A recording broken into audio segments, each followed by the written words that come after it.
Vous est-il déjà arrivé de vous réveiller avec l'impression que la journée s'annonçait déjà lourde avant même qu'elle ne commence, comme si un épais brouillard enveloppait votre esprit, vous privant de votre paix avant même que vous n'ayez posé le pied par terre. Aux premières lueurs du jour, une bataille silencieuse se livre, une guerre invisible qui détermine si vous vivrez votre journée sous l'autorité de Dieu ou sous le poids des circonstances. Et la vérité que peu enseignent est la suivante. Le désordre de votre journée vient rarement de l'extérieur. Il naît en vous, dans votre âme désalignée, dans votre esprit qui n'a pas encore capitulé. Avant les embouteillages, avant les exigences, avant les personnes difficiles, il existe un champ de bataille intérieur qui détermine tout. Et si je vous disais que les 5 premières minutes de votre journée peuvent transformer complètement les 12 heures suivantes? Qu'il existe un modèle biblique oublié par l'Église moderne, un rituel sacré pratiqué par les grands maîtres de la foi et qu'il vous faut redécouvrir? Restez avec moi jusqu'à la fin de cette vidéo, car je vais vous montrer comment aligner votre âme à l'aube, comment confier chaque heure à Dieu et comment créer un havre de paix chez vous. Vous découvrirez pourquoi vos journées semblent chaotiques, pourquoi l'anxiété vous submerge avant même le petit déjeuner, et surtout, comment y remédier de manière pratique et biblique. Préparez votre cœur, car ce message va bouleverser votre vie spirituelle. Commençons par une vérité dérangeante. La plupart du chaos que vous vivez n'est pas dû à des circonstances extérieures, mais aux troubles intérieurs de votre âme. Pensez-y. Vous vous réveillez et en quelques secondes, votre cerveau est déjà en ébullition. Problèmes au travail, factures à payer, conversations difficiles à avoir. Avant même de sortir du lit, votre esprit s'emballe. L'anxiété est déjà là. Votre cœur bat la chamade. Et puis vous vous levez et vous vous jetez dans la journée comme un soldat entrant sur un champ de bataille sans armure, sans stratégie, sans même savoir qui est l'ennemi. Résultat? Épuisement, frustration, réactivité, paroles blessantes, décisions hâtives, paix volée. Vous vivez en mode survie spirituelle, et cela doit changer dès maintenant. La Bible nous enseigne une leçon profonde à ce sujet. Dans Isaïe 26, verset 3, il est écrit « Tu assures une paix parfaite à celui qui s'appuie sur toi, parce qu'il se confie en toi. » Remarquez-vous l'ordre? D'abord, il faut aligner son esprit sur celui de Dieu, avoir une ferme résolution en lui, et ensuite seulement vient la paix parfaite. Ce n'est pas l'inverse. On ne trouve pas la paix pour ensuite chercher Dieu. On cherche Dieu d'abord, et la paix est la conséquence naturelle de cet alignement. Mais le problème, c'est que la plupart d'entre nous inversons cet ordre. Nous voulons la paix avant de nous abandonner à lui. Nous voulons ressentir la tranquillité avant de prier. Nous voulons tout contrôler avant de faire confiance. Et c'est pourquoi nous vivons dans un tumulte intérieur constant. Écoutez attentivement. Les 5 premières minutes de votre journée sont non seulement importantes, mais aussi porteuses de sens. Ce que vous faites de votre âme au réveil détermine l'atmosphère spirituelle de toute la journée. Si, dès le réveil, vous vous emparez de votre téléphone, vous plongez dans les réseaux sociaux, vous vous imprégnez de mauvaises nouvelles, vous lisez des messages pesants, vous programmez votre esprit à fonctionner sur une fréquence chaotique. Vous ouvrez la porte à l'anxiété, à la comparaison, à la peur et à la distraction avant même d'avoir parlé à Dieu. Et l'ennemi se réjouit de cela. Il sait que s'il parvient à capter votre attention durant ces premières minutes, il a déjà remporté la plus grande partie de la bataille de la journée. Mais il existe une meilleure voie, une voie ancestrale éprouvée par les serviteurs de Dieu à travers les millénaires. C'est la voie de la consécration matinale, de l'abandon délibéré, de la prière qui ancre l'âme avant que les urgences ne surgissent. Il est essentiel de comprendre que se consacrer à Dieu à l'aube n'est pas un simple rituel religieux. C'est un combat spirituel intentionnel.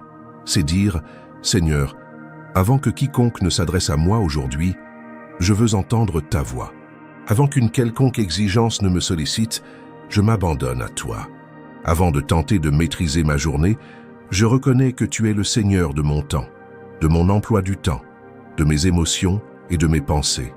C'est cela, l'abandon. Et l'abandon n'est pas une faiblesse, c'est de la sagesse. C'est reconnaître que vous n'êtes pas fait pour porter seul le poids du monde. Vous n'êtes pas Dieu. Vous n'avez pas besoin d'avoir toutes les réponses dès le réveil. Vous n'avez pas besoin de tout résoudre avant le petit déjeuner. Mais vous devez vous remettre entre les mains de celui qui détient toutes les réponses, qui connaît la fin dès le commencement, qui a déjà préparé le chemin que vous empruntez aujourd'hui. Soyons concrets. Au réveil, avant toute chose, encore allongé ou assis dans votre lit, prenez une grande inspiration et parlez à Dieu. Inutile de faire une prière éloquente. Une simple phrase comme « Seigneur, je remets cette journée entre tes mains. Mes pensées, mes émotions, mes paroles, mes décisions. Je choisis de te faire confiance avant de me fier à mes sentiments. Je choisis ta paix avant de réagir aux circonstances. Règne sur moi et à travers moi aujourd'hui. » Voilà. Vous venez d'activer la promesse d'Ésaïe 26, verset 3. Vous avez confié votre destin à Dieu et une paix parfaite vous enveloppe désormais. Mais n'en restez pas là. Consacrez les prochaines minutes à une prière d'abandon. Confiez chaque aspect de votre vie à Dieu, en particulier. Confiez-lui ce projet difficile, cette relation compliquée, cette décision à prendre, cette angoisse qui vous étouffe. Parlez-en à Dieu, non pas pour vous plaindre, mais pour lui confier votre fardeau. 1 Pierre 5,7 dit « Déchargez-vous sur lui de tous vos soucis, car il prend soin de vous. » Avez-vous déjà réfléchi à ce que signifie se décharger? Ce n'est pas s'accrocher par peur de lâcher prise, c'est s'en libérer, s'en délester, s'en libérer complètement. Dieu vous invite à déposer tous vos fardeaux sur lui dès le matin, avant qu'il ne vous accable. Voici le secret que peu comprennent. Lorsque vous consacrez votre journée à Dieu dès les premières minutes, vous ne lui demandez pas de bénir vos projets. Vous lui confiez votre emploi du temps tout entier et vous dites « Seigneur, que ta volonté s'accomplisse aujourd'hui et non la mienne. » Si quelque chose sur ma liste n'est pas conforme à ton dessein, annule-le. S'il y a quelque chose que tu veux que je fasse et qui n'est pas prévu, révèle-le-moi. Je me soumets à ta volonté pour cette journée. Cette prière change tout, car désormais, vous n'essayez plus d'adapter Dieu à votre emploi du temps. Vous laissez votre emploi du temps se modeler selon ses desseins. Imaginez la différence concrète que cela représente. Lorsque vous consacrez votre journée, vous quittez votre foyer avec un ancrage spirituel. Des turbulences surviendront, mais elles ne vous submergeront pas. De mauvaises nouvelles arriveront, mais vous resterez imperturbable. Des personnes difficiles se présenteront, mais leur négativité ne vous contaminera pas. Pourquoi? Parce que vous avez déjà établi que Dieu guide votre journée, et rien ne pourra changer cette réalité. Vous êtes bâti sur le roc, non sur le sable. Et lorsque les tempêtes se lèveront, vous resterez inébranlable. Il y a une différence fondamentale entre commencer la journée en présence de Dieu et la commencer en présence de ses soucis. La plupart des gens ouvrent les yeux et aussitôt, la boîte de Pandore de leur peur se déchaîne. Ils se mettent à passer en revue mentalement tout ce qui pourrait mal tourner, tout ce qui doit être réglé, tout ce qui échappe à leur contrôle. Et cela crée un schéma neurologique de stress qui empoisonne toute la journée. Mais lorsque vous commencez en présence de Dieu, lorsque vous ancrez votre âme en lui avant de penser à quoi que ce soit d'autre, vous instaurez un tout autre schéma. Un schéma de paix, de confiance, de repos spirituel. Et ne vous méprenez pas. Il ne s'agit pas d'un phénomène purement psychologique. Une profonde réalité spirituelle est à l'œuvre.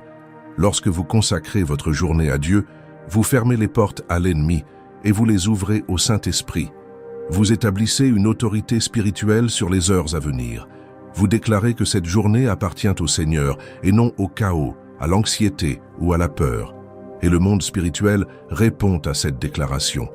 Il y a une force dans la consécration. Lorsque vous confiez délibérément votre journée à Dieu, vous invoquez sa protection sur chaque instant. Vous invitez sa sagesse à guider chacune de vos décisions. Vous lui demandez sa force face à chaque épreuve. Et Dieu honore cet abandon. Il se rapproche de vous. Il marche à vos côtés. Il agit à travers vous. Et à la fin de la journée, vous réaliserez que vous n'étiez pas seul, qu'une présence invisible vous guidait, vous protégeait et vous soutenait.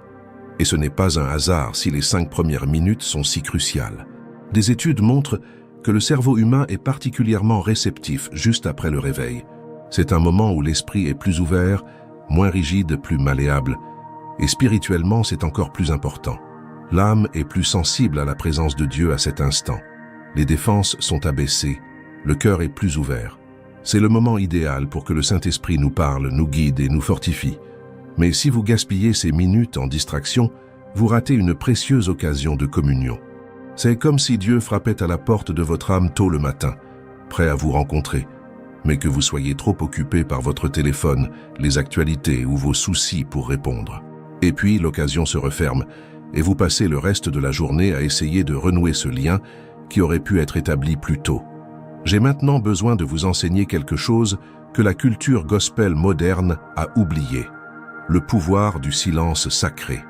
Nous vivons dans une génération si bruyante, si pressée, si accro aux stimulations constantes, que nous avons complètement perdu la capacité de nous recueillir devant Dieu. Nous prions rapidement, lisons la Bible à la hâte, chantons sans méditer, puis nous nous précipitons dans la journée sans jamais avoir entendu la voix de Dieu. Et nous nous demandons pourquoi nos décisions sont confuses, pourquoi nos chemins sont tortueux, pourquoi notre paix est si fragile. Le psalmiste David savait une chose que nous devons redécouvrir. Au psaume 62, verset 1, il déclare « Mon âme se repose en Dieu seul. De lui vient mon salut. » Attardons-nous sur ce mot « se repose ». Il ne s'agit pas d'une attente agitée, anxieuse ou impatiente, mais d'une attente paisible, confiante et sereine. David avait compris que Dieu ne révèle certaines choses que dans le silence. Il y a des indications qui ne se manifestent que lorsque l'on cesse de parler et que l'on commence à écouter. Il y a des réponses qui n'apparaissent que lorsque l'on apaise son agitation intérieure et que l'on laisse le Saint-Esprit communiquer avec nous. Le prophète Habacuc le confirme. Au chapitre 2, verset 1, il dit « Je me tiendrai à mon poste de guet, je me posterai sur le rempart, et j'attendrai de voir ce qu'il me dira. » Voyez-vous la détermination de sa démarche? Habacuc n'attend pas que Dieu le trouve au milieu de la cohue. Il se positionne délibérément, créant un espace de calme, attendant avec confiance d'entendre. Il dit « Je ne bougerai pas avant d'avoir entendu Dieu. Je ne réagirai pas avant d'avoir reçu ses instructions. Je ne parlerai pas avant de savoir ce que le Seigneur veut que je dise. » Voilà la maturité spirituelle, et cela doit faire partie de votre routine matinale. Après avoir prié, après avoir consacré votre journée, accordez-vous un moment de silence sacré. Pas besoin d'une heure. 5 minutes, 10 minutes. Le temps dont vous disposez suffise. Mais faites de cette pause un engagement indéfectible. Asseyez-vous dans un endroit calme, fermez les yeux, apaisez votre esprit et attendez simplement. Ne forcez pas vos pensées. Ne faites pas de liste mentale. Ne planifiez pas toute votre journée. Soyez simplement présent devant Dieu, reposé, réceptif, ouvert à l'écoute. Et vous vous rendrez compte qu'il se passe quelque chose de puissant. Dans le silence, Dieu parle. Parfois, ce n'est pas une voix audible. Parfois, c'est une pensée claire qui vous traverse l'esprit. Parfois, c'est une forte impression qui vous marque le cœur. Parfois, c'est un verset qui vous vient à l'esprit. Parfois, c'est une paix qui apaise un trouble intérieur. Mais toujours, lorsque vous vous recueillez devant lui, quelque chose se produit. Votre âme retrouve son harmonie. Votre esprit trouve sa voix. Votre mental retrouve la clarté. Réfléchissez-y. Combien de fois avez-vous pris des décisions hâtives sans vous en remettre à Dieu? Combien de fois avez-vous prononcé des paroles blessantes sans écouter avant de réagir? Combien de fois vous êtes-vous engagé dans des conflits inutiles par impulsion, au lieu de rechercher la sagesse? La plupart de nos problèmes proviennent d'une âme impatiente, d'un esprit qui n'a pas appris à patienter. Dieu vous appelle à revenir au silence sacré, à la pause qui précède l'action juste, à l'écoute qui précède l'obéissance. Le silence n'est pas le vide, il est empli de la présence de Dieu. C'est l'espace où le Saint-Esprit œuvre en votre âme, réorientant vos priorités, rectifiant vos perspectives, guérissant vos blessures et vous redonnant des forces. Lorsque vous vous recueillez en silence devant Dieu, vous lui offrez l'espace nécessaire pour agir en vous. Et ce travail intérieur est essentiel pour que vous puissiez vous épanouir pleinement dans le monde extérieur. Imaginez combien d'erreurs vous pourriez éviter si vous preniez simplement le temps d'écouter Dieu avant d'agir. Imaginez combien de paroles blessantes vous vous abstiendriez de prononcer si vous attendiez la volonté du Seigneur avant de parler. Imaginez combien de décisions sages vous prendriez si vous consultiez le Père avant de choisir. Le silence sacré n'est pas une perte de temps. C'est le meilleur investissement que vous puissiez faire dans votre journée, car dans ces moments de calme, Dieu vous prépare pour les heures à venir. Il vous donne le discernement, la sagesse, la stratégie, la force et la paix. Le prophète Élie en fit une expérience marquante. Alors qu'il fuyait Jézabel, épuisé et désespéré, Dieu ne lui parla ni dans le tremblement de terre, ni dans le feu, ni dans la violence du vent. Dieu lui parla dans un doux murmure, d'une voix légère et paisible. Qu'un roi 19, verset 12, dit qu'Élie entendit une voix légère et paisible. Et c'est dans ce moment de silence que Dieu remit Élie sur le droit chemin, lui donna de nouvelles instructions et lui redonna sa mission. Dieu parle encore ainsi aujourd'hui, mais il faut savoir se taire pour l'entendre. Il faut faire taire le bruit extérieur et intérieur. Il faut créer un espace pour que la douce voix du Saint-Esprit puisse nous atteindre. Et lorsque nous agissons ainsi régulièrement, nous découvrons que Dieu a beaucoup à dire. Il a des conseils précis à nous donner pour chaque situation. Il a des paroles de réconfort pour nos souffrances. Il a la sagesse pour nos décisions. Mais il ne crie pas, il murmure. Et nous ne l'entendrons que dans le silence. Il existe une discipline spirituelle ancienne appelée Lectio Divina, ou lecture divine pratiquée par les pères du désert et les moines à travers les siècles. Il ne s'agissait pas simplement de lire la Bible rapidement, mais de méditer profondément sur de courts passages, de savourer chaque mot, d'attendre que Dieu parle à travers les Écritures. Il comprenait que la parole de Dieu n'est pas seulement une information à consommer, mais une nourriture à digérer lentement. Et cela ne se produit que dans le silence, la contemplation, l'attente empreinte de respect. Vous pouvez appliquer ce principe à votre routine matinale.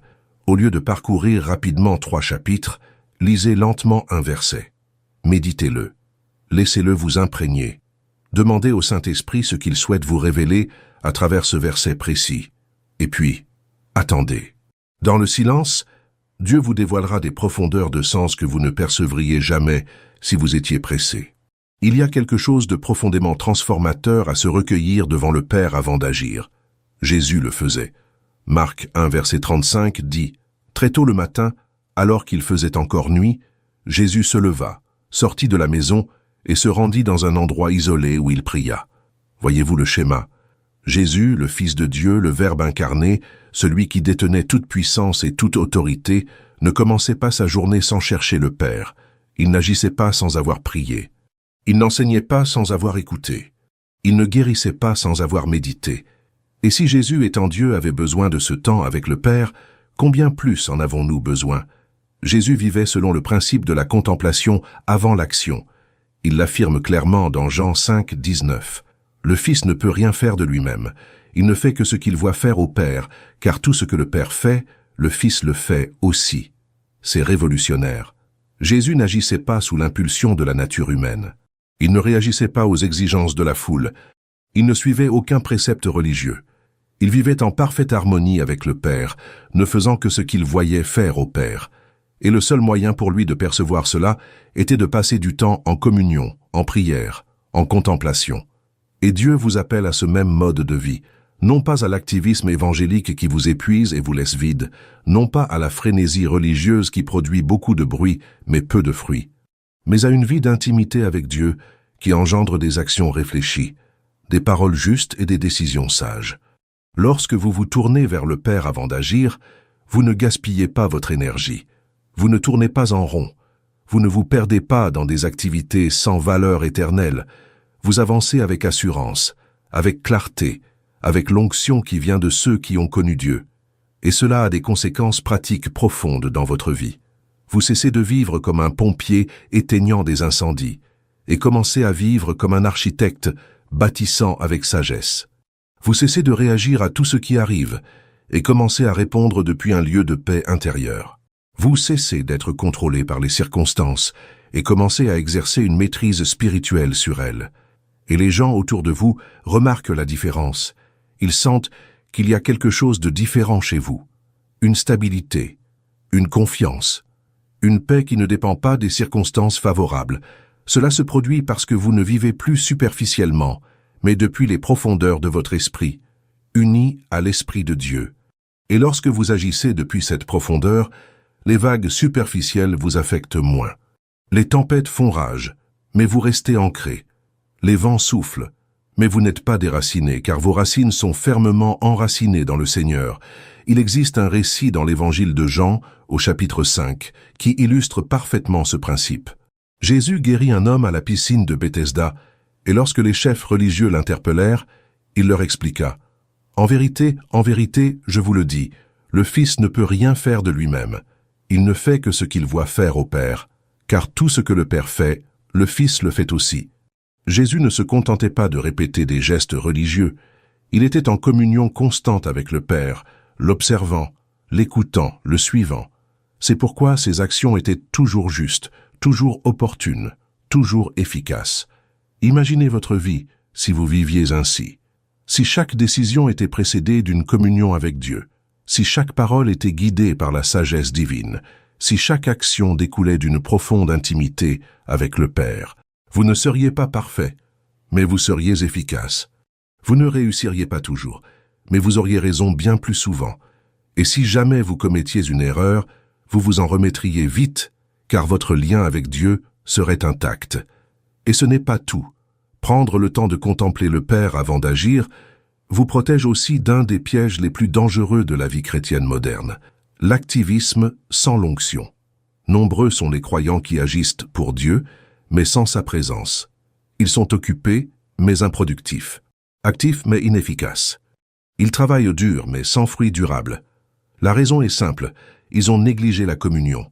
Ils sont intervenus avant d'avoir rencontré le Père. C'est pourquoi ils font de bonnes choses, mais pas nécessairement les bonnes. Il existe un puissant principe spirituel que beaucoup de croyants ignorent. Nos paroles marquent le début de la journée. Les mots prononcés aux premières heures du matin ont le pouvoir de façonner l'atmosphère spirituelle qui nous entoure. Il ne s'agit pas d'une pensée positive superficielle, mais d'un principe biblique. Job 22, 28 dit « Tu décideras d'une affaire et elle réussira. La lumière brillera sur ton chemin. » Et Isaïe 55, 11 déclare « Ainsi en est-il de ma parole qui sort de ma bouche. Elle ne retourne point à moi sans effet, sans avoir accompli ma volonté et atteint le but pour lequel je l'ai envoyée. » Vous comprenez la gravité de la chose. Les mots ne sont pas neutres. Ils ont un pouvoir créateur ou destructeur. Si vous commencez votre journée en parlant avec peur, plainte, doute et anxiété, vous prédisez négativement les heures qui suivent. Mais si vous vous réveillez et proclamez la parole de Dieu sur votre emploi du temps, sur vos difficultés et sur vos émotions, vous libérez la puissance du ciel pour agir sur la terre. Vous alignez vos paroles sur la volonté de Dieu, et cela change tout. Après avoir prié et observé un silence sacré, proclamez la parole sur votre journée. Ouvrez la Bible et choisissez des promesses spécifiques qui correspondent à ce que vous allez affronter. Si vous êtes anxieux à propos d'une réunion importante, récitez Philippiens 4, 6, 7. Ne vous inquiétez de rien, mais en toute chose par la prière et la supplication, avec des actions de grâce, faites connaître à Dieu vos demandes. Et la paix de Dieu, qui surpasse toute intelligence, gardera vos cœurs et vos pensées en Jésus-Christ. Si vous êtes confronté à une situation difficile au travail, récitez Josué 1, 9. Ne t'ai-je pas donné cet ordre? Fortifie-toi et prends courage. Ne crains point et ne t'effraie point, car l'Éternel, ton Dieu, est avec toi partout où tu iras. Lorsque vous faites cela, une expérience spirituelle se produit. Vous ne vous contentez pas de lire des versets. Vous activez des vérités éternelles qui concernent votre réalité temporelle. Vous vous rappelez, ainsi qu'à l'ennemi et au monde spirituel qui vous entoure, qui est Dieu, qui vous êtes en lui et ce qu'il a promis. Cela fortifie votre foi, renouvelle votre esprit et établit un fondement solide pour toute la journée. Si vous rencontrez des difficultés financières, proclamez Philippiens 4, 19. Et mon Dieu pourvoira à tous vos besoins, selon sa richesse, avec gloire, en Jésus-Christ. Si vous avez besoin de sagesse pour prendre des décisions, proclamez Jacques 1, 5. Si quelqu'un d'entre vous manque de sagesse, qu'il la demande à Dieu, qui donne généreusement à tous sans reproche, et elle lui sera donnée. Si vous traversez une période d'épreuve, proclamez Romains 8, 28. Nous savons du reste que toute chose concourt au bien de ceux qui aiment Dieu, de ceux qui sont appelés selon son dessein. Ne vous contentez pas des versets que vous connaissez par cœur. Explorez la Bible chaque jour à la recherche de nouvelles promesses.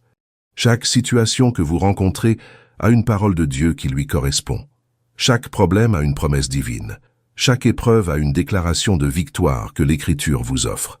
Et lorsque vous proclamez ces paroles pour votre journée, vous instaurez la souveraineté de Dieu dans votre vie, vous établissez sa volonté sur votre situation. Déclarer la parole n'est pas magique. Il ne s'agit pas de prononcer quelques mots et de voir tous les problèmes se résoudre d'eux-mêmes. Mais c'est un puissant acte de foi. C'est aligner vos paroles sur le cœur de Dieu. C'est proclamer des vérités spirituelles concernant votre réalité. Et la Bible promet que cette parole ne reviendra pas sans avoir accompli sa mission. Elle remplira le but pour lequel elle a été envoyée. Ainsi, lorsque vous proclamez la parole concernant votre anxiété, votre santé, vos finances, vos relations, vous libérez une puissance spirituelle qui agira dans ces domaines. Et il se passe autre chose lorsque vous proclamez la parole. Vous entraînez votre esprit à penser selon les principes bibliques. Vous reprogrammez vos schémas de pensée. Au lieu de vous réveiller et de sombrer immédiatement dans l'inquiétude, vous créez une nouvelle habitude mentale, celle de proclamer la vérité, plutôt que de vous attarder sur les mensonges, celle d'exprimer votre foi plutôt que votre peur. Et avec le temps, cela transforme complètement votre état d'esprit.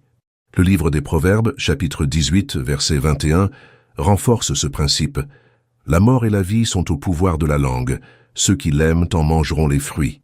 Vos paroles créent littéralement une atmosphère. Lorsque vous vous réveillez et commencez par vous plaindre, vous instaurez une atmosphère de négativité. Lorsque vous vous réveillez et commencez par exprimer votre gratitude et faire des promesses, vous instaurez une atmosphère de foi et vous profiterez des fruits de ce que vous semez par vos paroles.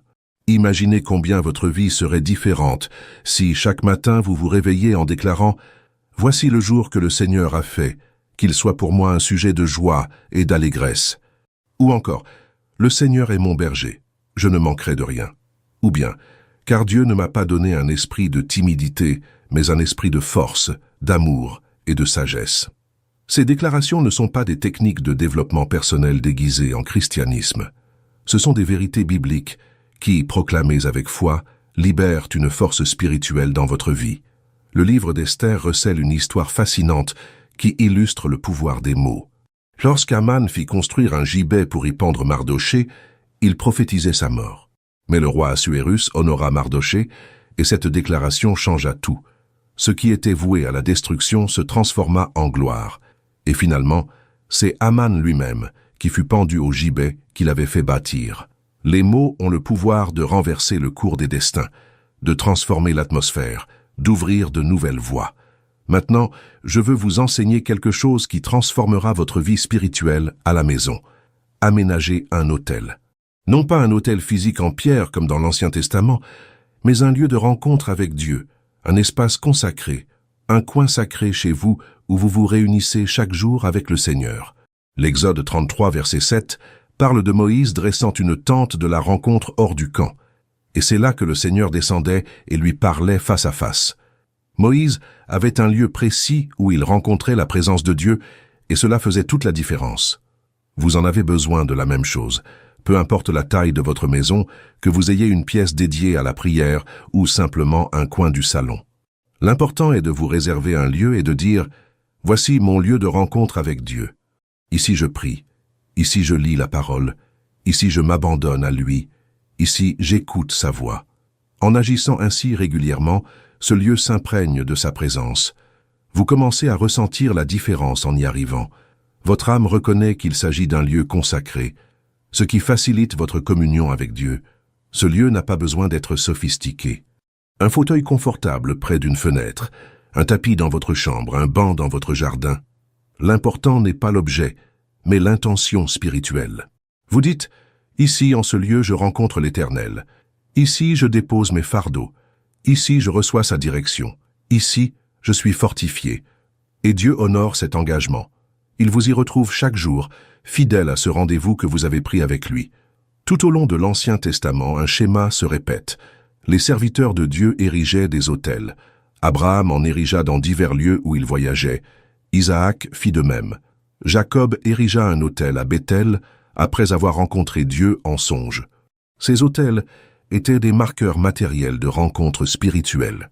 C'étaient des lieux où ils avaient ressenti la présence de Dieu et ils les marquèrent pour ne pas les oublier. Vous devez faire de même chez vous, non pas littéralement avec des pierres et des sacrifices d'animaux, mais spirituellement. Vous avez besoin d'un lieu dédié à la rencontre avec Dieu. Et lorsque vous aménagez ce lieu et que vous l'utilisez régulièrement, quelque chose de puissant se produit. Cet espace devient une porte vers la présence divine. Non pas parce que le lieu est magique en soi, mais parce que vous l'avez consacré, parce que vous l'avez mis à part, parce que Dieu honore votre fidélité à le chercher en ce lieu. Il y a là un principe spirituel important. La consécration crée une atmosphère particulière. Lorsqu'on met quelque chose à part pour Dieu, lorsqu'on lui consacre quelque chose, cela transforme la nature spirituelle de cette chose. C'est pourquoi les Israélites avaient le tabernacle puis le temple, non pas parce que Dieu résidait uniquement en ces lieux, mais parce que ces espaces étaient spécifiquement consacrés à la rencontre avec lui. Et lorsque le peuple y entrait, il savait qu'il se trouvait en un lieu sacré. Votre foyer peut offrir le même réconfort. Vous pouvez créer un espace où, dès que vous y entrez, votre âme se tourne naturellement vers Dieu. Un espace où le tumulte du monde s'apaise et où la voix de Dieu se fait plus claire. Un espace où vous pouvez vous confier, trouver du réconfort, vous orienter et vous ressourcer. Et plus vous utiliserez cet espace, plus il s'imprégnera de la présence divine. Tout au long de l'histoire, des saints ont eu des lieux de prière secrets. George Muller avait un endroit précis où il priait chaque matin. Il disait que là, en ce lieu, il avait reçu la direction divine pour prendre soin de milliers d'orphelins sans jamais demander d'argent à personne. Dieu pourvoyait miraculeusement à ses besoins car Muller recherchait fidèlement sa présence. Hudson Taylor, missionnaire en Chine, avait son lieu de prière où il passait des heures avant l'aube. Il disait que là, dans le calme, Dieu lui donnait des stratégies pour annoncer l'Évangile au cœur de la Chine. Vous pouvez en faire autant.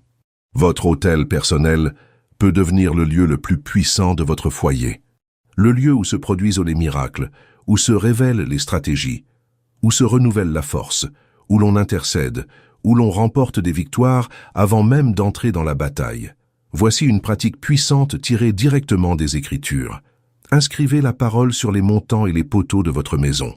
Dans le Deutéronome 6, verset 9, Dieu ordonne « Écrivez-les sur les montants et les poteaux de votre maison et sur vos portes ». Il ne s'agit pas de superstition, mais d'un acte prophétique proclamant que cette maison appartient au Seigneur, que ce territoire est sous la protection de l'Alliance et que Dieu y règne. Vous pouvez placer des versets à l'entrée, proclamer des promesses sur les pièces et consacrer chaque espace au Seigneur. Imaginez avoir un verset comme Josué 24, 15 à l'entrée de votre maison. « Quant à moi et à ma maison, nous servirons l'Éternel. » Ou encore le psaume 121, 7, 8. « L'Éternel te gardera de tout mal. Il gardera ta vie. L'Éternel gardera tes allées et venues, dès maintenant et à jamais. » Ces paroles ne sont pas de simples ornements. Ce sont des déclarations prophétiques, établissant une autorité spirituelle, des repères territoriaux qui disent au monde invisible « Cette maison appartient à l'Éternel ». Il y a une raison pour laquelle Dieu a ordonné cela aux Israélites. Il voulait que la parole soit visible, présente et constante dans leur vie. Il voulait qu'à chaque fois qu'ils entraient ou sortaient de chez eux, ils se souviennent de qui est Dieu et de ce qu'il a promis. Il voulait que leur foyer soit imprégné de la vérité divine. Et ce même principe s'applique à vous aujourd'hui. Lorsque vous affichez la parole sur le seuil de votre maison, vous accomplissez plusieurs choses simultanément. Premièrement, vous déclarez publiquement que votre foyer appartient à Dieu. Deuxièmement, vous créez des rappels visuels constants des vérités bibliques. Troisièmement, vous instaurez un climat spirituel de foi et de confiance. Et quatrièmement, vous enseignez à votre famille à vivre selon la parole. Et lorsque vous combinez cela avec l'habitude de laisser vos soucis à la porte, une transformation profonde s'opère. Imaginez rentrer chez vous après une journée difficile, vous arrêter sur le seuil marqué par la parole et prendre un moment de recueillement. Là, avant d'entrer, vous confiez toutes vos angoisses à Dieu. Vous dites « Seigneur, je ne veux pas emporter ce fardeau avec moi. Je le laisse ici, à la porte. » Tu as dit dans Matthieu 11, verset 28, « Venez à moi, vous tous qui êtes fatigués et chargés, et je vous donnerai du repos. » Alors, je te remets dès maintenant cette fatigue, cette frustration, cette inquiétude. Cela transforme complètement l'atmosphère de votre foyer. Au lieu d'y entrer chargé à du stress de la journée et de le déverser sur votre famille, vous y entrez léger reposé prêt à être pleinement présent avec ceux que vous aimez. Votre maison cesse d'être un simple lieu de sommeil et devient un sanctuaire, un refuge, un havre de paix où demeure la présence de Dieu. Et le psaume 27, verset 4, prend tout son sens dans votre réalité. « Je demande une seule chose à l'Éternel, je la recherche. Habiter dans la maison de l'Éternel tous les jours de ma vie, pour contempler la beauté de l'Éternel et pour le chercher dans son temple. » Vous transformez votre maison en maison du Seigneur lorsque vous y installez un autel, lorsque vous marquez les linteaux de vos portes avec la parole, lorsque vous consacrez chaque pièce à sa présence. Et alors, toute votre famille en bénéficie. Vos enfants grandissent dans un environnement imprégné de prière. Votre conjoint goûte à la paix qui émane d'un foyer dédié à Dieu. Même vos visiteurs ressentent quelque chose de différent. Ils ne peuvent l'expliquer, mais il règne une atmosphère particulière, une paix inexplicable, un sentiment de sécurité spirituelle. Imaginez combien votre maison serait différente si chaque pièce était dédiée à Dieu. Si, dans la cuisine, vous déclarez « Seigneur, que tout ce qui est préparé ici le soit avec amour et serve à nourrir et fortifier ceux que j'aime. » Si, dans la chambre, vous déclarez « Seigneur, que ce soit un lieu de véritable repos, où nos corps et nos esprits se ressourcent. » Si, dans le salon, vous déclarez « Seigneur, que ce soit un lieu de communion, où notre famille se réunit dans l'amour et le respect. » Chaque espace serait alors marqué par la présence et la volonté de Dieu. Certaines familles ont métamorphosé l'atmosphère de leur foyer en consacrant chaque espace à Dieu. Elles prennent le temps de prier dans chaque pièce, de proclamer la parole sur chaque lieu, d'affirmer que leur maison est un territoire du royaume. Le résultat est remarquable. Moins de conflits, plus de paix, plus d'unité, une présence divine plus forte. Les enfants grandissent avec le sentiment qu'il y a quelque chose de spécial dans leur maison. Les époux trouvent refuge l'un auprès de l'autre, car l'atmosphère favorise les liens. Les visiteurs sont touchés par la paix qui y règne. Et si ce message vous touche, si vous réalisez que vous devez changer votre routine matinale, que vous devez vous recentrer avant de commencer votre journée, j'aimerais vous demander quelque chose. Aimez cette vidéo maintenant. Laissez un j'aime ci-dessous pour dire « Oui, je comprends. Je veux vivre ainsi ». Abonnez-vous à la chaîne, car chaque semaine, je partage des enseignements bibliques profonds comme celui-ci pour fortifier votre relation avec Dieu. Activez la cloche pour ne manquer aucune vidéo. Cela m'aide à diffuser ce message à un plus grand nombre de personnes qui en ont besoin. Continuons, car le meilleur est à venir. Parlons maintenant de protection spirituelle, car il est vain de se préparer spirituellement à l'aube si l'on n'est pas correctement équipé pour le combat du jour. Paul l'exprime clairement dans Éphésiens 6, versets 10 à 18, lorsqu'il décrit l'armure de Dieu. Il dit « Enfin, fortifiez-vous dans le Seigneur et par sa force toute-puissante. Revêtez-vous de toutes les armes de Dieu afin de pouvoir tenir ferme contre les ruses du diable. » Puis il énumère chaque pièce, la ceinture de la vérité, la cuirasse de la justice, les chaussures de l'évangile de paix, le bouclier de la foi, le casque du salut et l'épée de l'esprit, qui est la parole de Dieu.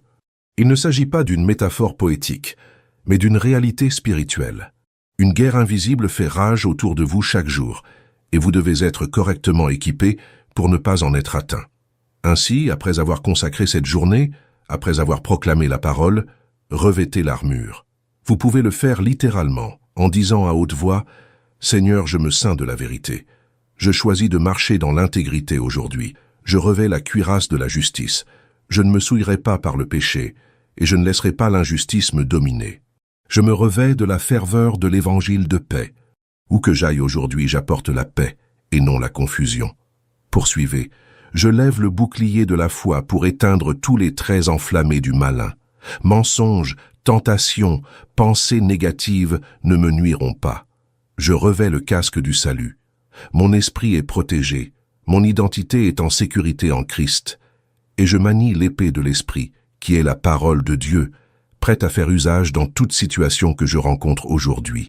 En agissant ainsi, vous activez spirituellement chaque pièce de l'armure, et l'ennemi sait que vous n'êtes pas une cible facile. Comprenons mieux chaque pièce de cette armure. La ceinture de vérité représente l'intégrité. C'est votre choix de vivre avec honnêteté, transparence et authenticité. Sans masque, sans prétention, sans hypocrisie. Dans un monde empli de mensonges, vous vous engagez pour la vérité. Et cela vous protège car lorsque vous marchez dans la vérité, l'ennemi ne peut s'accrocher à vous. Il ne peut vous accuser avec raison. Il ne peut vous faire chanter. Vous êtes libre car vous vivez dans la lumière. La cuirasse de la justice protège vos organes vitaux, votre cœur, vos poumons. Spirituellement, elle symbolise une vie conforme aux préceptes divins, la recherche de la sainteté et la fuite du péché. Non pas pour mériter le salut par les œuvres, mais parce que vous comprenez que le péché ouvre des brèches à l'ennemi. Revêtir la cuirasse de la justice, c'est affirmer Je ne donnerai aucune prise au diable. Je veillerai sur mon cœur, mes pensées et mes motivations. Les chaussures de l'évangile de paix symbolisent la volonté de porter la bonne nouvelle de Jésus partout où l'on va. Elles symbolisent aussi la marche en paix. On ne marche pas dans l'agitation, l'anxiété ou le conflit. On marche en paix car on sait que le Christ est notre paix. Et où que l'on aille, on porte cette paix.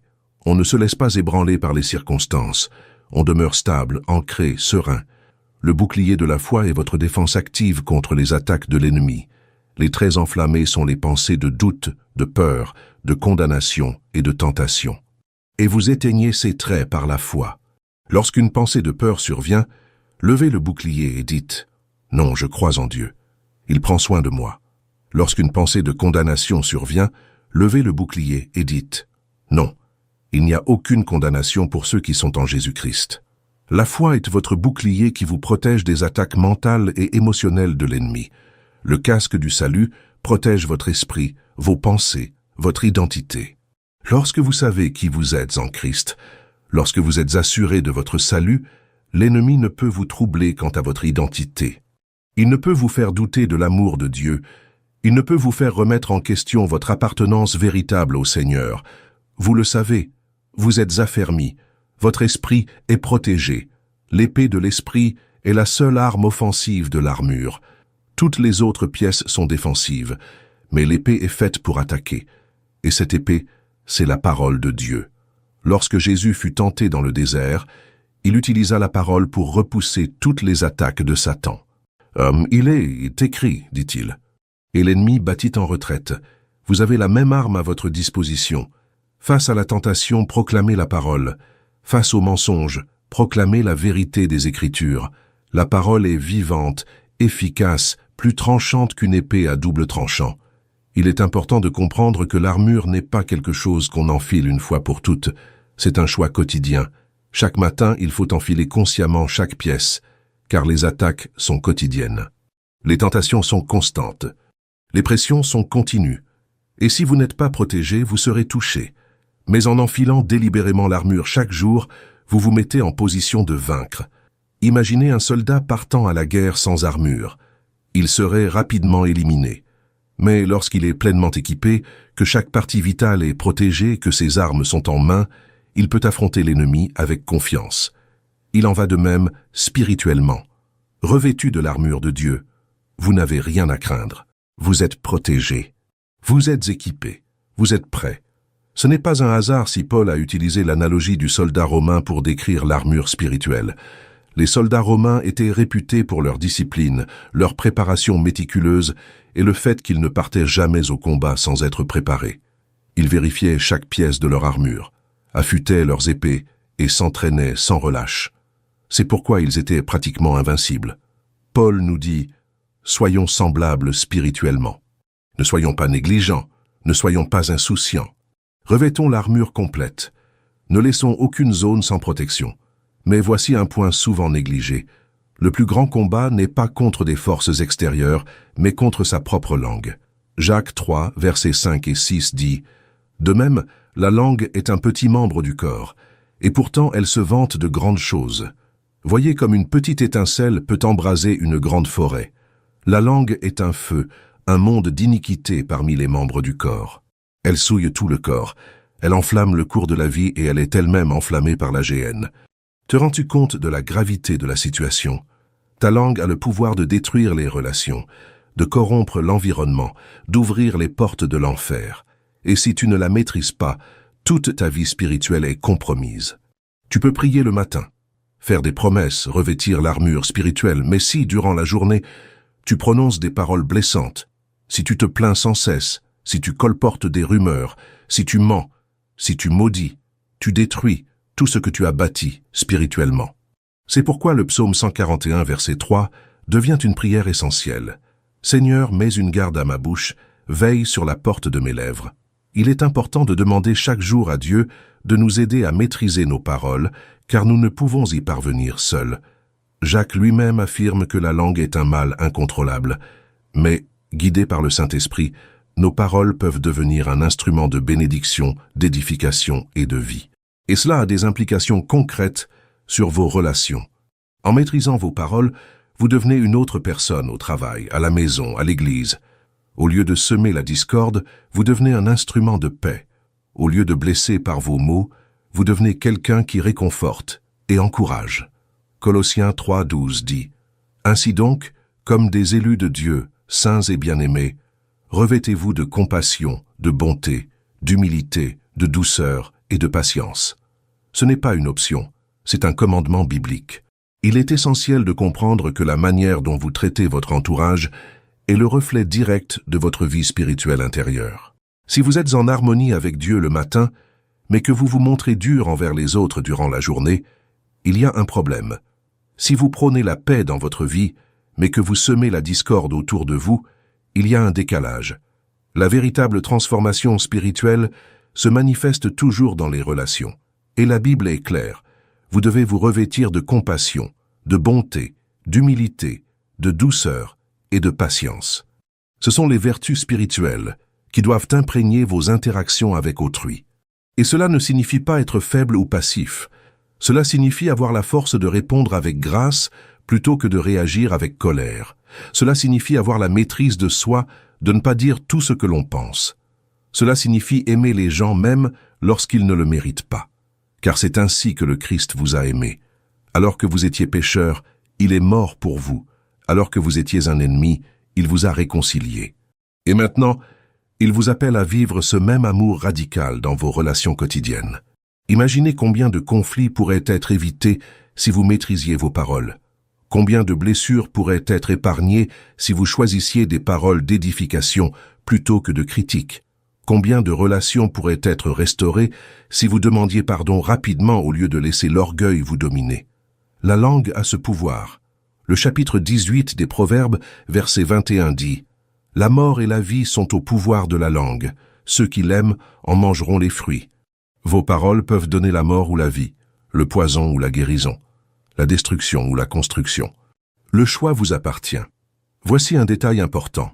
Maîtriser sa langue ne se limite pas à ce que l'on dit, mais concerne aussi ce que l'on ne dit pas. Parfois, le silence est sage. Il y a des conversations où il est inutile de donner son avis.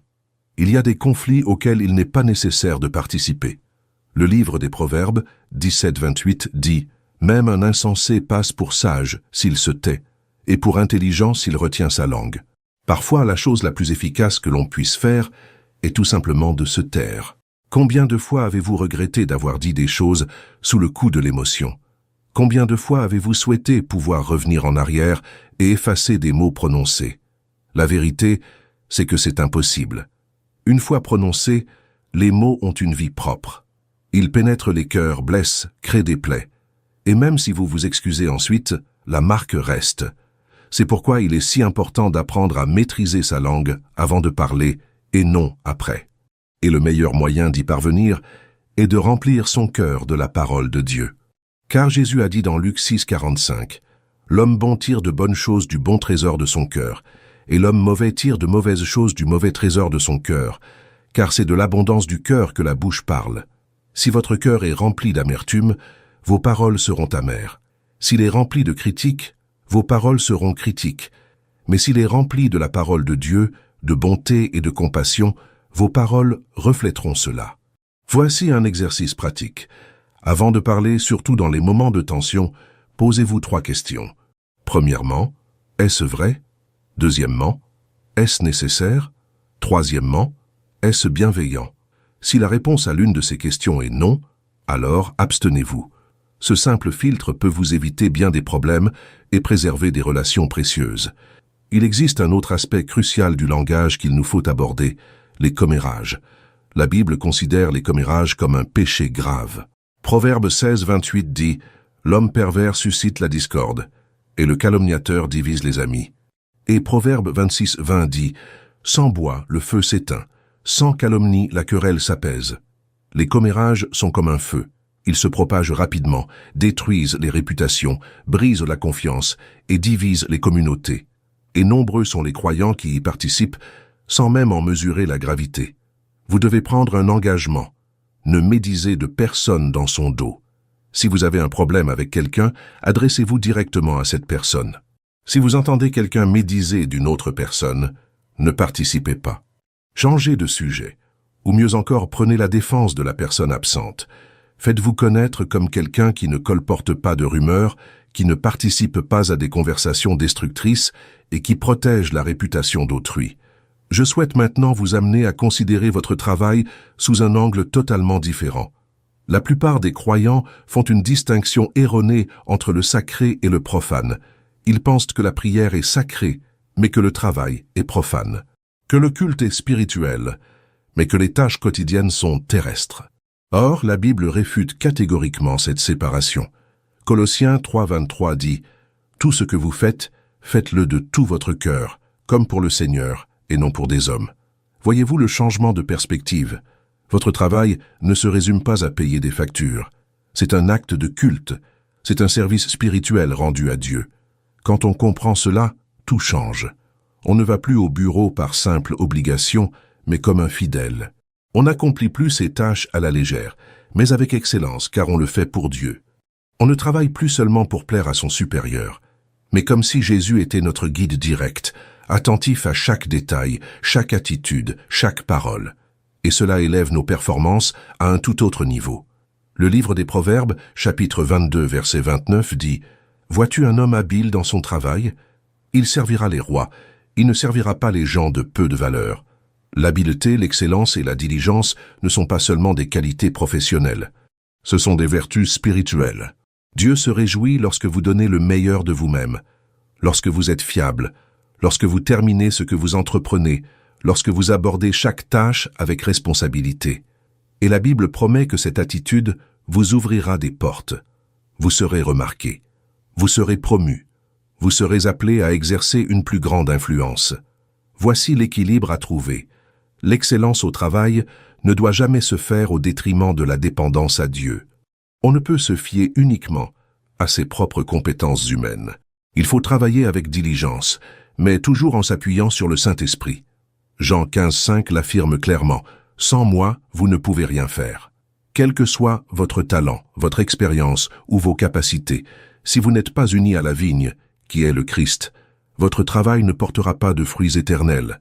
Ainsi, durant la journée, même au travail, gardez votre âme connectée à Dieu. Priez en répondant à vos courriels. Demandez-lui la sagesse pour prendre des décisions. Proclamez sa parole face aux difficultés. Remerciez Dieu après avoir accompli vos tâches. Transformez chaque instant de votre journée en une occasion de communion avec Dieu. Et vous découvrirez une chose puissante. Dieu vous rencontre au cœur même du travail. Il vous inspire des idées créatives. Il vous accorde sa grâce auprès des personnes difficiles. Il vous donne la force quand vous êtes fatigué. Il vous donne le discernement nécessaire pour résoudre les problèmes complexes. Considérons l'histoire de Joseph en Égypte. Il était en prison, un lieu d'injustice et d'oubli. Pourtant, Genèse 39, verset 23 dit « L'Éternel était avec Joseph et lui faisait réussir dans tout ce qu'il entreprenait. » Joseph ne passait pas ses journées à prier à la synagogue. Il travaillait. Il gérait la prison. Il s'occupait des tâches pratiques. Mais il accomplissait tout avec excellence. Et Dieu était avec lui, bénissant son travail. Et c'est ce qui le mena finalement au palais du Pharaon. Le même principe s'applique à vous. Lorsque vous travaillez avec excellence et en vous appuyant sur Dieu, il ouvre des portes que nul ne peut fermer. Il vous accorde sa grâce là où vous vous y attendez le moins. Il vous place stratégiquement pour l'accomplissement de votre mission. Mais tout commence par la manière dont vous abordez votre travail quotidien. Non comme un fardeau à porter, mais comme un acte d'adoration à accomplir. Joseph est un exemple parfait de quelqu'un qui a su préserver son intégrité et son excellence même dans les pires circonstances. Trahi par ses frères, vendu comme esclave, accusé à tort et jeté en prison, il a en toutes circonstances choisi d'honorer Dieu par son travail.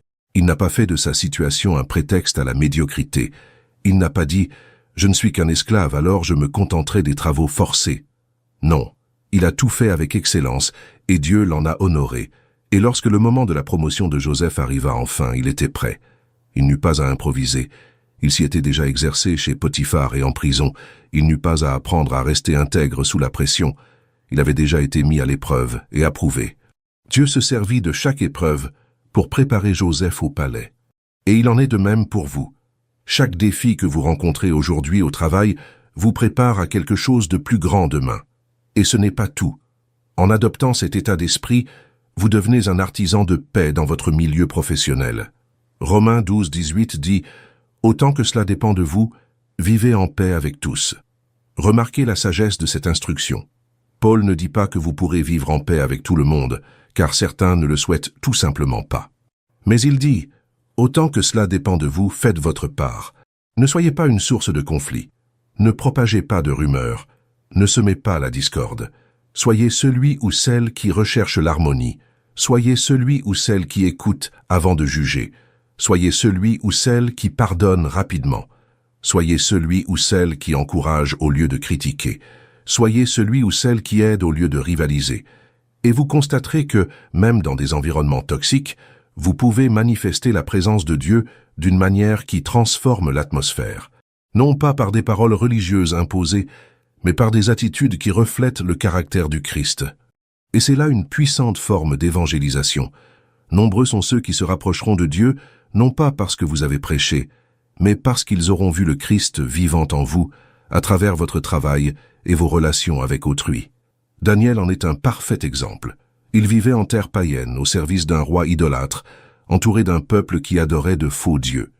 Or, le chapitre 6, verset 3 du livre de Daniel dit « Daniel surpassait tous les autres administrateurs et satrapes par ses qualités exceptionnelles, et le roi projeta de le placer à la tête de tout le royaume. » Pourquoi?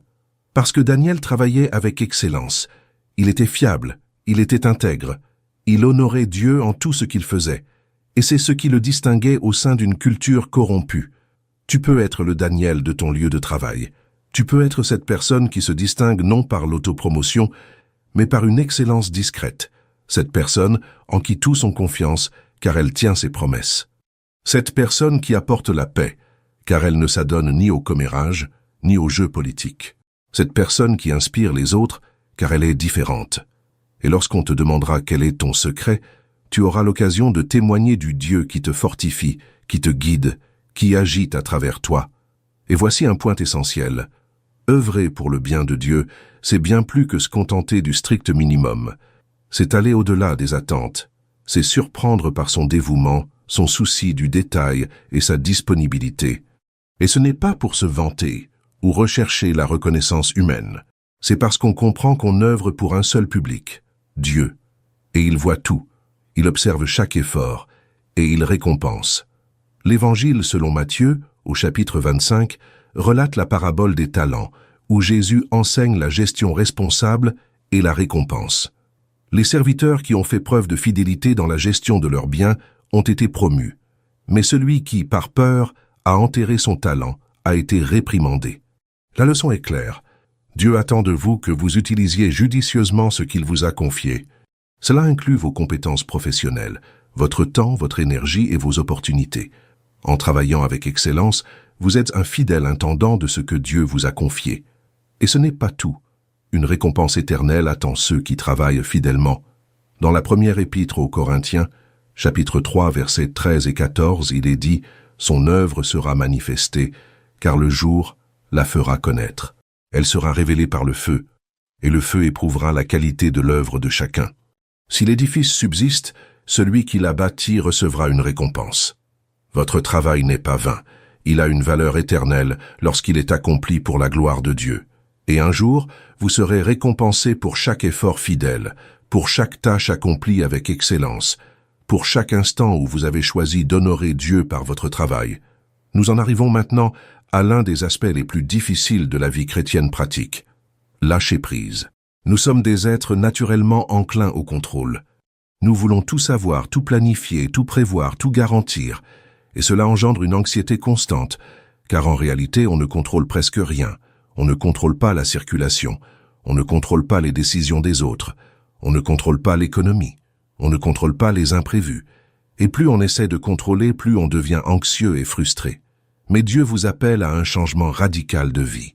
Les Proverbes 3, versets 5 et 6 disent « Confie-toi en l'Éternel de tout ton cœur, et ne t'appuie pas sur ta propre intelligence. Reconnais-le dans toutes tes voies, et il aplanira tes sentiers. » Voilà l'invitation.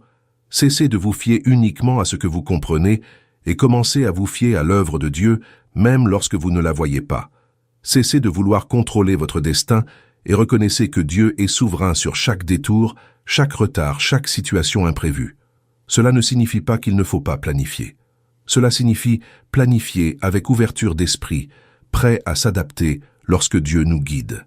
Cela signifie accomplir sa part avec diligence, tout en ayant confiance que le résultat final est entre les mains de Dieu. Jacques 4, versets 13 à 15, aborde précisément ce sujet. Écoutez, vous qui dites, aujourd'hui ou demain, nous irons dans telle ou telle ville, nous y passerons un an, nous y ferons des affaires et nous gagnerons de l'argent. Vous ne savez même pas ce que demain vous réserve. Qu'est-ce que votre vie? Vous êtes comme une vapeur qui paraît un instant et qui disparaît aussitôt. Au lieu de cela, vous devriez dire, si le Seigneur le veut, nous vivrons et nous ferons ceci ou cela. Ah, voilà la sagesse. Vous faites des projets, mais vous les soumettez toujours à la volonté de Dieu. Et quand les choses ne se déroulent pas comme prévu, au lieu de paniquer, vous prenez une grande inspiration et vous demandez « Seigneur, que fais-tu ici? Que veux-tu m'enseigner?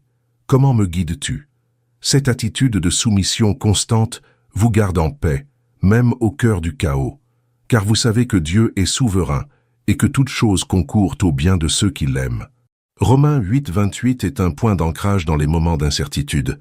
Nous savons du reste que toute chose concourt au bien de ceux qui aiment Dieu, de ceux qui sont appelés selon son dessein. Soyez attentifs à toutes choses, pas seulement aux bonnes choses, pas seulement à ce que vous aviez prévu, mais à toutes choses, y compris les détours, les retards, les portes fermées, les projets qui n'ont pas abouti. Dieu œuvre en tout cela pour votre bien. Vous ne le voyez peut-être pas maintenant, mais un jour, en vous retournant, vous verrez la main de Dieu qui a tout orchestré à la perfection. Pensez à toutes ces fois où vous avez été frustré, parce que les choses ne se sont pas passées comme prévu, avant de réaliser que Dieu vous protégeait ou vous guidait vers quelque chose de mieux. Cet emploi que vous n'avez pas pu obtenir, puis une bien meilleure opportunité s'est présentée.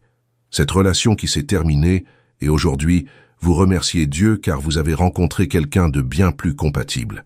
Cette maison que vous vouliez acheter mais que vous avez perdue et dont vous avez ensuite découvert les graves problèmes. Dieu voit ce que vous ne voyez pas. Il sait ce que vous ignorez. Et il œuvre en coulisses, sans cesse. Le livre d'Esther contient une histoire merveilleuse qui illustre parfaitement ce principe. Mardochée refusa de se prosterner devant Aman, ce qui déclencha une série d'événements qui semblaient désastreux. Un décret fut promulgué ordonnant l'extermination de tous les Juifs. Tout paraissait perdu, mais Dieu œuvrait en secret. Une série de coïncidences se produisit. Le roi, souffrant d'insomnie, demanda la consultation des archives historiques, découvrit que Mardochée lui avait sauvé la vie et décida de l'honorer. Finalement, les Juifs furent sauvés et leurs ennemis vaincus. Ce qui semblait être un désastre se révéla être une rédemption. Voici un autre défi de taille, faire preuve de patience. Nous vivons dans une culture de l'immédiateté. Nous voulons tout de suite. Des réponses rapides, des résultats immédiats, des transformations instantanées. Mais Dieu agit selon un autre rythme. Il n'est pas pressé. Il forge votre caractère, et le caractère se forge avec le temps.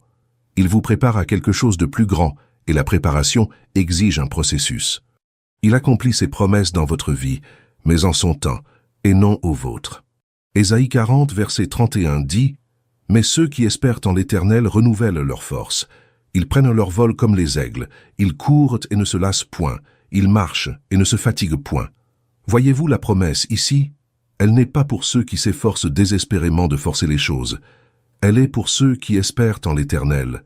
Et espérer n'est pas être passif. C'est faire preuve d'une confiance active. C'est continuer d'obéir, continuer d'œuvrer, continuer de prier, continuer de marcher, mais sans anxiété, sans désespoir, sans chercher à manipuler les résultats. Et pendant que vous attendez, Dieu renouvelle vos forces. Il restaure votre âme. Il réoriente vos priorités. Il vous apprend à trouver le repos en lui. Et lorsque le moment venu, vous n'êtes pas épuisé. Vous êtes prêt. Vous vous élevez comme un aigle. Vous courez sans vous lasser.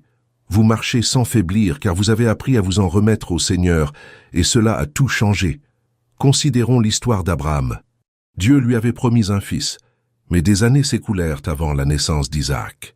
Durant cette période, Abraham connut des moments de doute, voulut précipiter les choses avec Ismaël, et dut affronter des épreuves.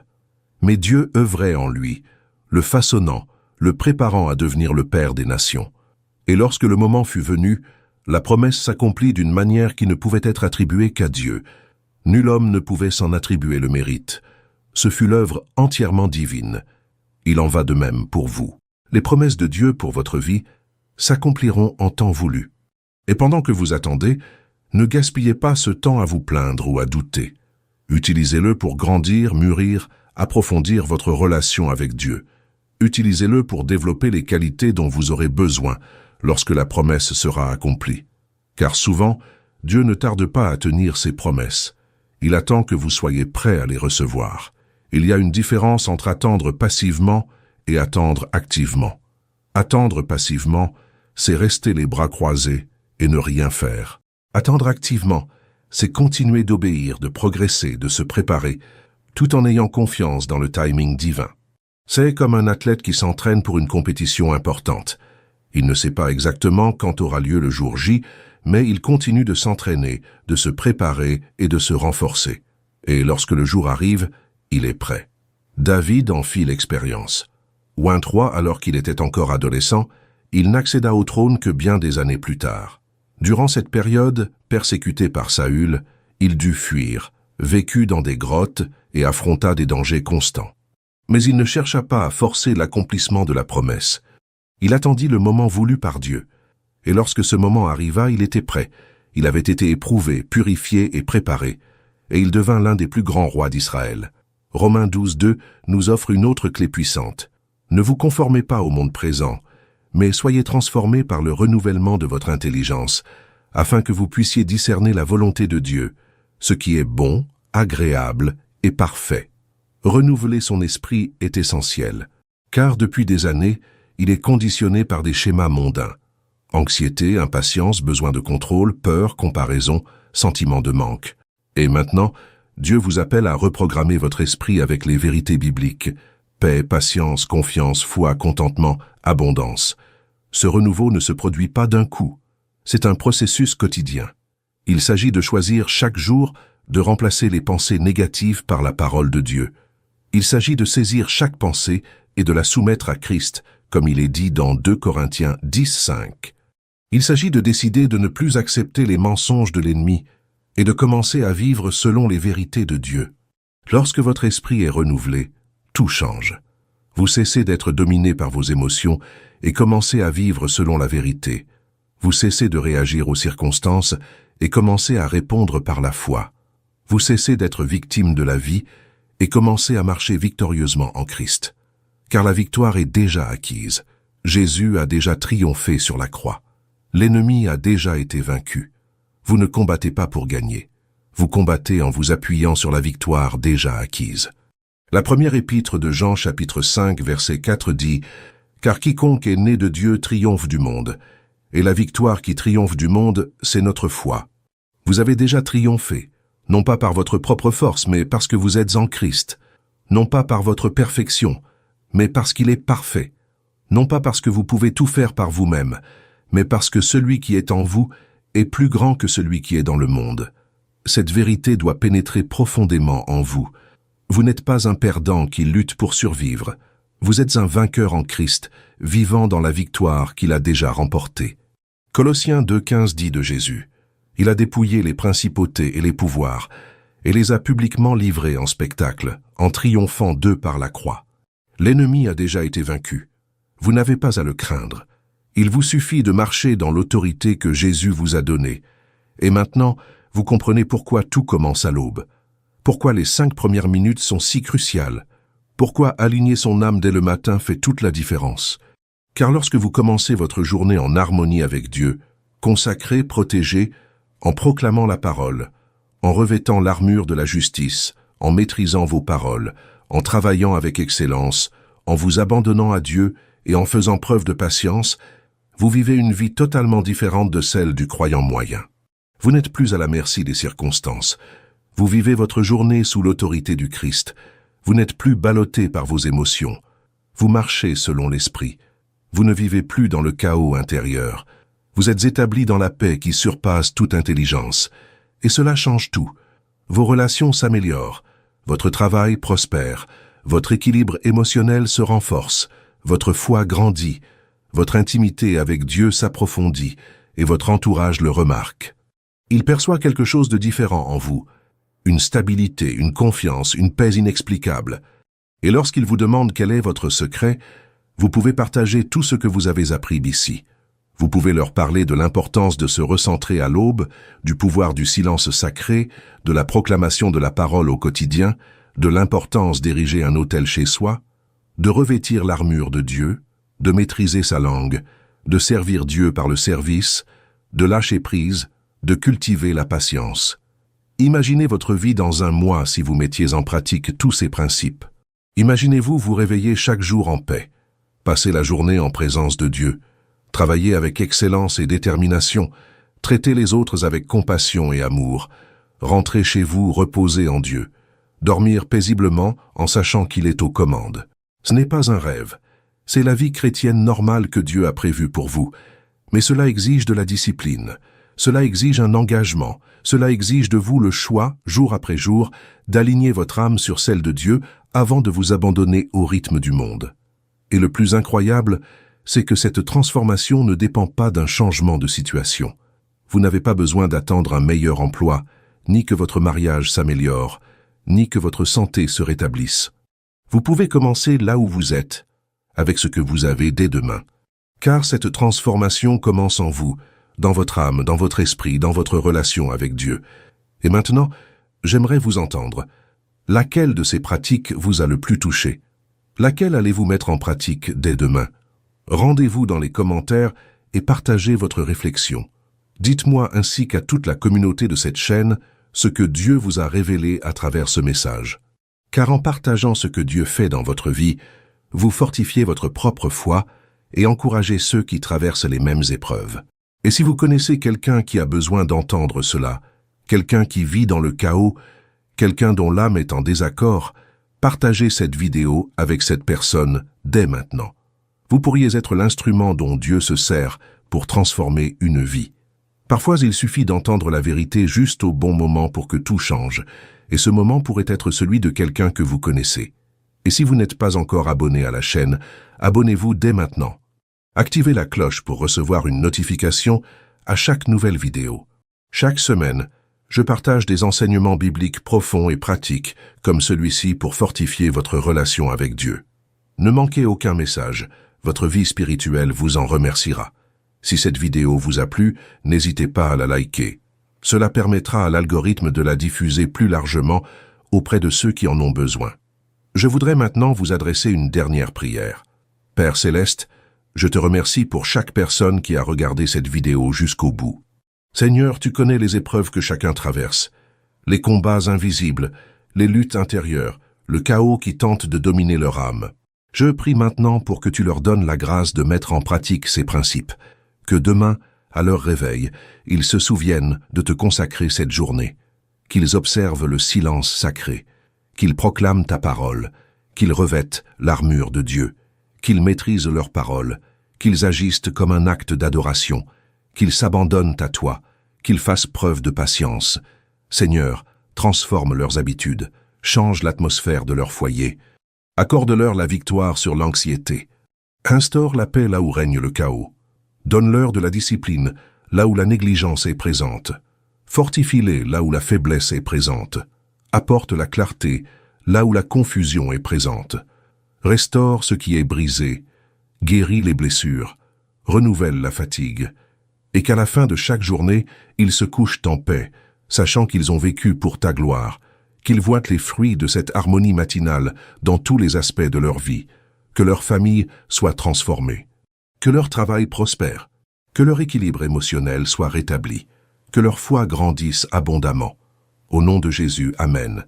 Que Dieu vous bénisse abondamment, qu'il vous donne la discipline nécessaire pour aligner votre âme chaque matin, qu'il vous enseigne à vivre dans une soumission constante, qu'il vous donne la force de maîtriser vos paroles et d'œuvrer avec excellence, qu'il vous donne la patience d'attendre son moment, qu'il vous fortifie pour être un instrument de paix partout où vous allez.